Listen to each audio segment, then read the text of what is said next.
I'm gonna slight women notice that I don't even need the auto anymore to know that I'm gonna give you a video for 2 minutes. If I don't have to check it for 2 minutes, I'm okay. If I do, it's because I only have 2 minutes to record with. So every time I do that's a limit, it's not a big deal. But yeah, we're gonna talk about TCOTT in a second. I just wanted to note that I need audio to hear the things on this device because without its own speaker set or even its own headset audio is now required because Bluetooth and stereo wouldn't be the always issue. Bluetooth is only the issue with zero. Oh, anyways, here's our TCOTT topic for today. Why is time travel relevant to the fantasy element of TCOTT being positive? And that's a very charged question, a little bit loaded. TCOTT is very positive despite being a horror sci-fi.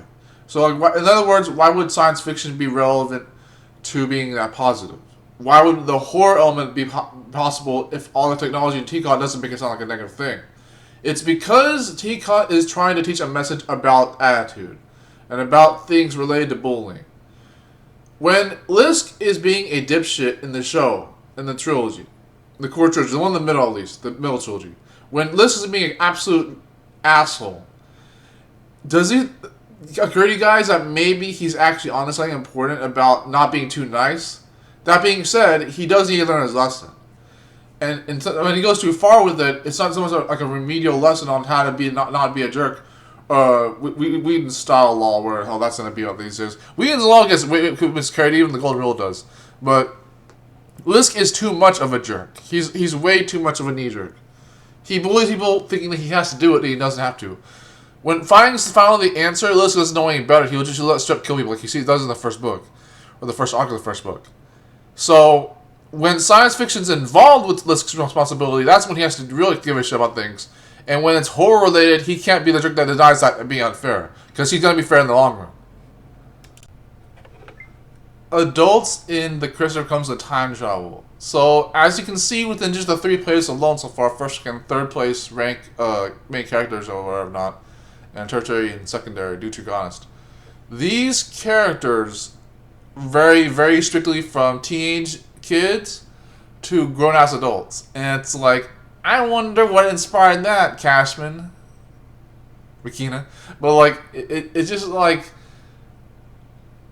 why else would it not be about teenagers and adults, bro? I actually think about how this actually makes sense. It's like, it's a science fiction, so you're appealing to an audience that manages to understand what the reality is and still knows that it's flexible even then. It's immutable and changeable, but also immutable and not as flexible or not as fixed. So it can be flexible and mutable in other ways, but not always avoiding the real things and the real crap. Okay? It does that. Life is mysterious. Life works in mysterious ways. Things you don't know, things you already would have known anyways, and things you have to know, and things you can't know right now. Beautiful, right?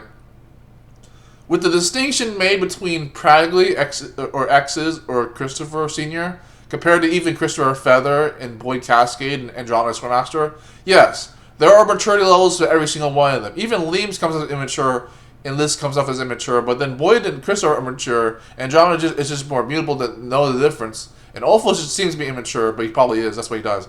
And then, like, Samantha is definitely mature, but too mature. And Chris is a little immature for a good reason. And then X is immature, but in a healthy way.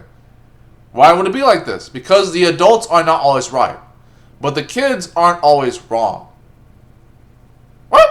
Why would I do that? Because I grew up the same way. I was like, hey, I can't be right about everything, but I have to be right about something eventually because it's based on the facts at that point. What would it be about that otherwise? My opinions? Yes. But my opinion can still matter. My voice can still matter. Just not in a non-political way. Not even always a spiritual way. Not even always in a sexually transmutative way. Because it's beautiful as an adult. I stubbed my toe and fell on my knee. Tony. Anyways, today's TCOTT topic is going to be... Well, I ain't even better talking yet. Okay, I got 2 minutes. Got 2 minutes to say something. Okay, so undressing this. To undress what I'm going to do with TCOTT. Oh, by the way, Cash and Family Reunion t-shirt. Not limited time only, it's only my shirt. Family, right? Family's forever. Family's the most important thing. Stuff like that. So in relation to TCOTT, what is considered family for the characters? Andromeda, it's already going to be Pragley or Mrs. Wise. Lisk is considered Christopher Sr.'s real son. And then Boyd for X is Wise. And then it's like, okay. Chris is also Sr.'s son. Olfo is not really an orphan in the sense that he's also dedicated to X's. Andromeda is also dedicated to X's. And then, how it goes in denominations. Parcel and Angus are considered Butler Oasis's descendants, and Gates a bit of his own real orphan. A little different there. They're all related to each other in some way, shape, or form. Not literally like nepotists or, God forbid, incest, but like it happens to be the case that they're still related to each other in a good way. Their intersection in really happen ways. I remember how I said in the last one of the other videos from the secondary character playlist that Uncle Liam Clyde, is a family-friendly guy, but he's a good man, comedian type, comic relief kind of guy who's actually really sweet and genuine, is smart in his own way, and actually very cunning. Liam can pull that off just as well as Awful Stone can. And Awful Stone's good with family too. Awful Stone's good with knowing understand people, being sweet and kind to them, and with that even Andromeda can do. Not even in ways that even this can understand himself.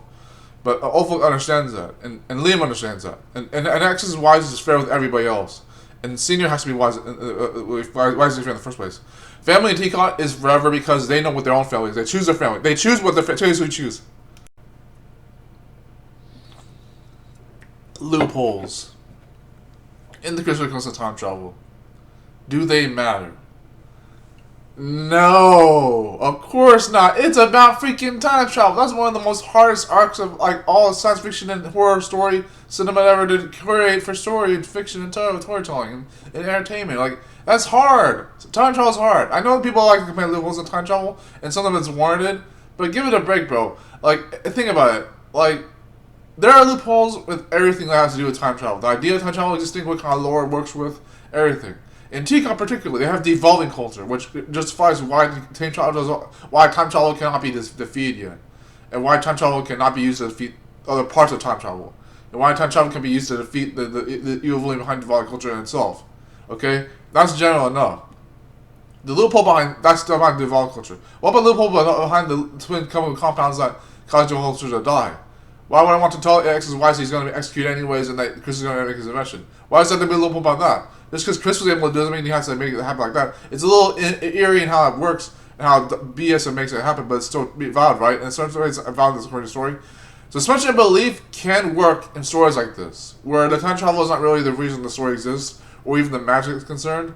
It's why Ghost goes as a bully and as a character who doesn't have to only bully or be a jerk face. But with any loophole, you have to wonder if it's even worth justifying just for a story to be better. You want to minimize the loopholes in a story, not justify that they can't exist anymore. But with TCCOTT, loopholes with time travel and martial arts magic and, freaking things like the characters' interactions. The character interactions as well as the thing. Character interactions and loopholes, okay, they don't all interact with each other and they is in a direction. Like, not every single possible interaction with characters is possible. Not Gale with Awful, not Andromeda with Angus every single time, not always. But that's worth getting out of for some reason. It is. TCCOTT, as far as I'm concerned, is a good trilogy show.